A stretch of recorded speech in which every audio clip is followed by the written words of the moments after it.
Goeiedag, ek groet jou in die kosbare naam van Jesus Christus. Die Bybel sê in Kolossense 4 vers 6, laat julle woord altyd aangenaam wees, met sout besprinkel, sodat julle kan weet hoe julle iedereen moet antwoord. Sout het twee primêre doeleindes. Dit preserveer en dit gee geur. Dus, wanneer die Bybel sê dat jou woorde met sout besprinkel moet wees, beteken dit dat jou woorde van so aard moet wees, dat dit preserveer en nie verrotting bring nie. Dit moet ook geur bring, waar ons dit ook al spreek. Jakobus beskryf dit so in Jakobus 3 vers 11.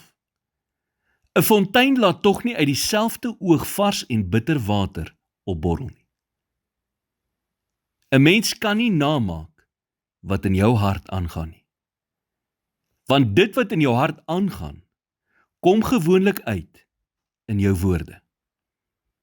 So dit gaan nie net daaroor om te leer om die regte dinge te sê nie, maar ook om die regte gesindheid te hê. Want wat jy sê, weerspieël die dinge wat in jou hart aangaan. Jesus sê in Markus 9 vers 23, alle dinge is moontlik vir die een wat glo. Dus het ons die vermoë om woorde van geloof te spreek, tot ons voordeel of tot ons vernietiging. Want wat jy ook al glo, so sal dit wees. So jy kan volgens die wet van geloof jou mond en hart in lyn bring met wat die duiwel vir jou sê.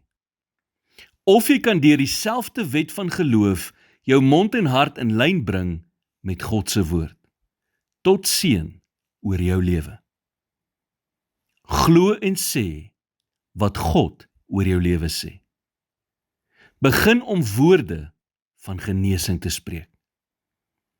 So Salomo sê in Spreuke 12 vers 18, daar is een wat onverskillig woorde uitspreek, so swaard steke, maar die tong van die wyse is genesing.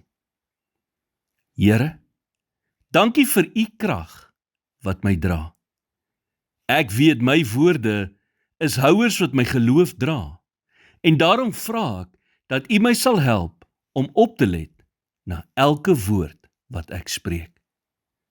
In Jesus naam bid ek dit. Amen.